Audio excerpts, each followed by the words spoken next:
So today we're going to be talking about funding, which is something that everybody loves talking about because it's, as Cindy mentioned before, it's money for your organization.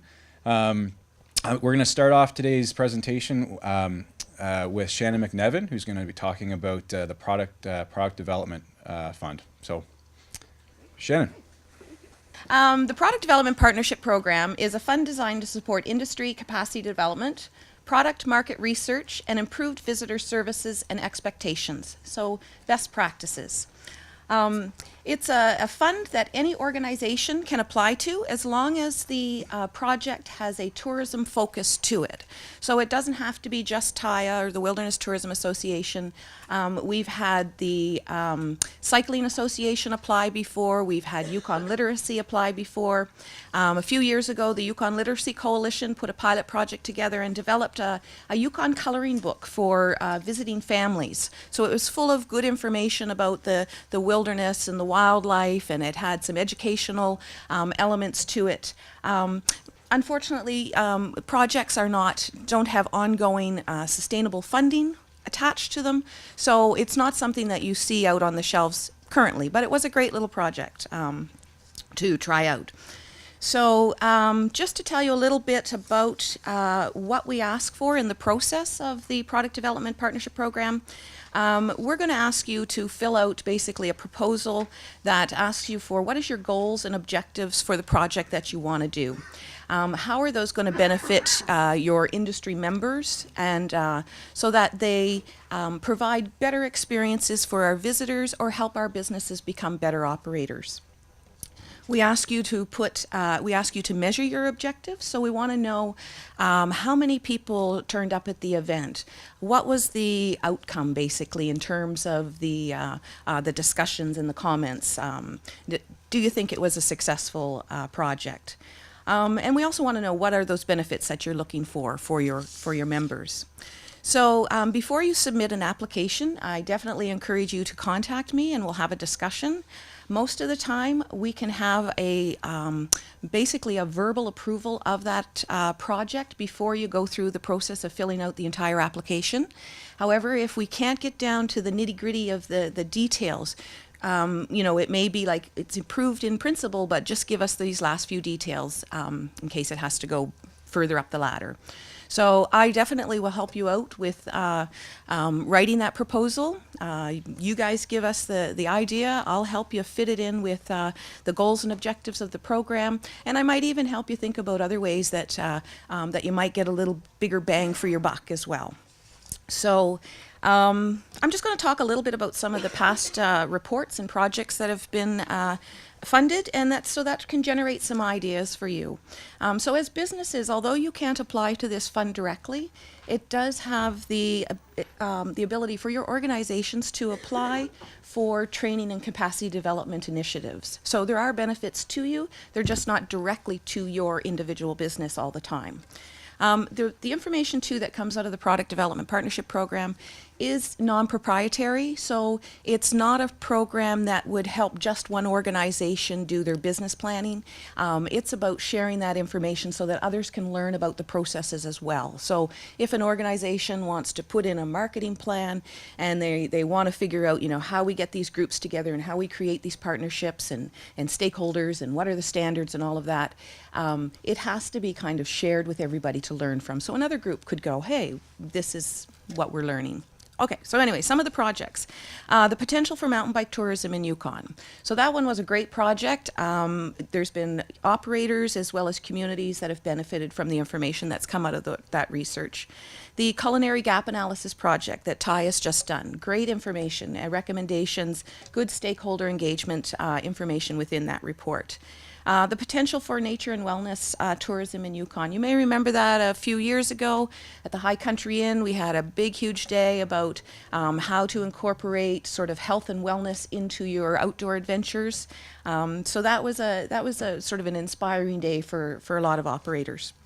The workshops, we've had keynote speakers, funded keynote speakers for annual general meetings. And again, they are speaking to the businesses to give them the information they need. So it's not necessarily something that's not relevant to the business. It has to be relevant to you guys as operators. So Terry O'Reilly came into the spring conference. He provided good information to you from a marketing perspective. Interpretation training. Wilderness Tourism Association has hosted some workshops for that to really help operators understand proper interpretation, what to think about, excuse me, what to think about in getting feedback from your clients, some good best practice advice. Transport Canada Small Vessel Operator Proficiency, we've hosted that or funded that for 2 years in a row. Risk management for wilderness tourism operators, we also helped fund that. So again, those are things that are helping you. So other ideas that could come through the PDPP might be some of these sort of annual training programs, perhaps, for your organization members. We won't fund ongoing annual, the same stuff over and over, but maybe think of it from this year we're going to focus on this and put together some stuff, or, you know, think of it that way. Best practices. What are the best practices in developing certain types of products, experiences for your visitors, how-to manuals, like I said, marketing, collaboration partnerships, and looking at how that works. And another one might be how to develop a wildlife viewing experience in Yukon that is in demand and accessible. So those are just some ideas in terms of what the fund can be used for. If you, at the end of this session today, if you have questions, please feel free to ask, and this product development sheet might give you some ideas. I think that's it. Thanks a lot, Shannon. And as Shannon mentioned too, TIA has used a number of, used the PDPP for a number of things. It's really helped develop some things with the industry. We've also actually, with all the funds, we do have we've either accessed or we have a role in some of the funds. I think the big key to these funds is that they really are opportunities. Like, they really do give people great opportunities to kind of expand on product and on being able to kind of build the sector. So next, I'd like to introduce Shona Mostyn from the Department of Economic Development to talk about ETF. Shona. What is ETF? Well, the Enterprise Trade Fund is a fund that doesn't have a very self-explanatory name. Basically, what we like to call it is the figure out how to do it and get out fund. So figuring out how to do it is helping you to gain core skills, and these are business skills. So, for example, if you were a plumber, we wouldn't be giving you supporting training to go and learn how to do new plumbing skills, but what we will do is we will support you in getting out there to get the business related skills. So marketing skills, core fundamental business skills that would apply generically to any business. So that's a big piece to look at. That's very different than what Shannon and Cindy will be talking about. It is a piece that's somewhat unique to the Enterprise Trade Fund. Erin is also here. Erin is our tourism sector specialist for the tourism industry. She will be your point of contact as well on anything. Like, if you have a question that may not necessarily be related to ETF, but you may have a bigger scope project that you're looking at, or she's just so great to deal with. So you can always just go through Erin too. We work really well and very collaboratively together. And if you can't reach Lisa or myself, Erin is always there. She's often the point of contact for a lot of the projects that come over to economic development. So she follows up quite closely. We work very closely with Shannon and Cindy and the other funds that you can access for money. One of the things with the Enterprise Trade Fund is the biggest thing we want to do is there's folders outside, and what you want to do is call us. There's a lot of information. The folders are out front, but really the best thing that you can do is pick up a folder, turn to the back page, and call us. Because our whole goal is that you don't do this. And if you have a 5 or 10 minute conversation with us, it can really help to cut through so much of that red tape. That's really so important because it is a government fund, and there are high levels of accountability and structure in place with those. And what we like to do is basically just talk about your idea and find out if and how the Enterprise Trade Fund can work for you. So it is a $360,000 annual fund. And the one piece of information that I want to give you for this year is that we are currently projecting that the fund will be fully expended this year. That hasn't happened the past few years. So if you do have a project that you're looking at or interested in for the Enterprise Trade Fund, please come to us as soon as possible. We are going to be here for the appointments this afternoon at 3 o'clock. Come and visit us. We don't bite, and we're happy to help you. So marketing plans, business planning, going outside, getting your product to outside markets. We can't fund items that are going to create a market disruption within Yukon. That's a very big focus for us. The goal with economic development is to expand Yukon's economy. So that means growing the economy, not displacing it and moving products around. So we really do have an outside focus of trying to get your product outside. We also want to look at very core business development pieces. So if you want to learn about marketing or exporting or bookkeeping, any number of those core business skills, that's something that we can definitely look at helping you with. So call us, ask us, see if there's any way that we can help you. A lot of times we have people come in with questions and they don't even have to go to a fund. They end up just spending an hour and a half with us, and we can answer questions and send them in the right direction. And they didn't need to access the fund. They just really needed to talk through an idea and get some feedback on where they're going with their projects. So that's a really big piece of what we do as well. So it's core foundation business skills. It's marketing endeavors to open up new markets. That's the main piece of the fund. TCMF, the one unique piece that your industry has is you have access to TCMF that other industries don't. The Enterprise Trade Fund is a fund that is open to all sectors of business, not just tourism. So what we do ask is, if you are looking for funding, if there's any funding available through TCMF, you access that first before ETF. And we can work with you on that. And we will often have calls come in where people are calling and asking which do they go through. We talk to tourism. We know where to find them. They know the phone, they'll use it, they'll figure that piece out for you. So if you just come in and tell us what you're looking for, they can help make sure you get referred to us, or we refer you to them to make sure the funding's coming through in the right areas. The reason for that is that we want to use up the tourism fund first before we have the general fund used. So if there's something that's eligible for TCMF, we ask that you access that fund first, but there's lots of things, such as the business skills, that can be funded through ETF that wouldn't be covered through TCMF. So call us and we'll help to work you through that piece really easily. So there are folders out there. Lisa's business card is out there, as is Aaron or mine. Feel free to contact us. Our office is located at the Nouveau building.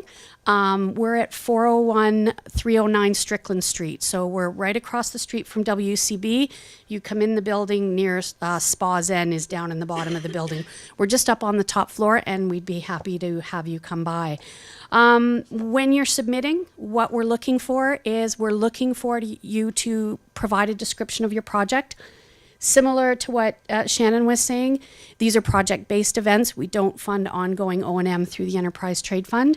This will be definitely one-off projects. So they can be multi-year if need be. They can be very small amounts up to $50,000.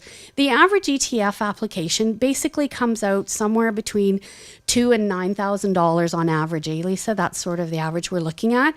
So far to date, the tourism industry has been the second highest sector to access the Enterprise Trade Fund. So don't think that there's nothing there for you simply because of TCMF, because that's absolutely not the case.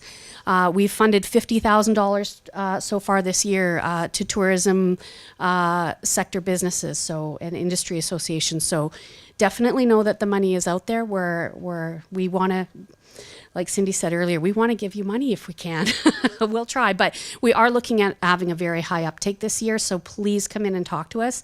Lisa, myself, and Aaron will all be here for appointments this afternoon. We'd be happy to come and talk with you about any idea you have. And we really do encourage people to come to us when the idea is in the idea stage and not the fruition stage, because sometimes how you can access funding can really impact how your project develops. So even if it's not something that you've really solidified yet or framed up, and you're just at the stage of thinking, I think I'd really like to do this, call us, and we're happy to talk about that and what that can mean at the planning stages. That will ultimately help you have a much more successful project, because you will know going into it.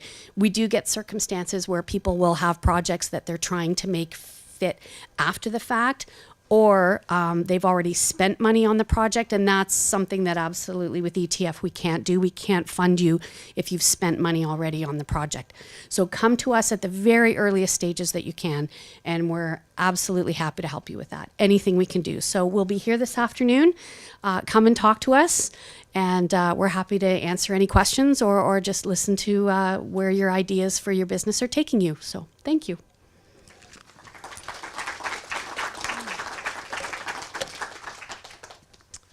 Thanks a lot, Shona. I just wanted to say too, a lot of the time when it comes to funding, some of the obstacles that people have when they're applying is that they're just like, they look and they, oh no, too much paperwork. I don't want to, it's a huge obstacle or a mental obstacle for people. And I think one thing I'd like to say on that note is that TIA has accessed PDPP, we've accessed ETF, and these leaders are very professional, very approachable. They've got great ideas. When you're talking with them, the idea that you have, you put it forward, and they'll say, oh, well, what about this? What about this? And it's about shaping that idea and making it as practical and as just as innovative as possibly can, which is, I can't say it helps the industry immensely when that happens. So as I said, TIA has accessed both of these funds before. The third fund, the TCMF, is one that TIA works closely with the department on. Our program officer Zara Bockley works with Cindy on this. So I'd like to ask Cindy to come up and to say a few words about TCMF. Cindy? Does anyone here not know what TCMF is? Never heard of the fund? Great. So I'm not going to go into the big, this is what we do, this is what we can do. If you want some more information about it, I will be available this afternoon. What I'm going to go into is more about some successes of the program, and I'm sure many of you have heard that TCMF is under review, and I'll just give you some information about how that's going. So basically what TCMF does, historically, it assists industry in marketing to prospective visitors. Increasing visitation, length of stay, those are the types of things that it's focused on. This has been the focus of TCMF since its inception in 2004. Funding has included print ads, FAM tours, AdWord buy-ins, attendance at trade and consumer shows. Many tourism businesses have gone through some great successes with the assistance of the fund in the marketing product. This has been especially evident in hosting FAM tours. A fishing adventure company did a FAM tour with Discovery Channel. This resulted in a 20% increase in booking the following year from the UK, and each year this segment continues to grow as a result of seeing the product featured on the TV show.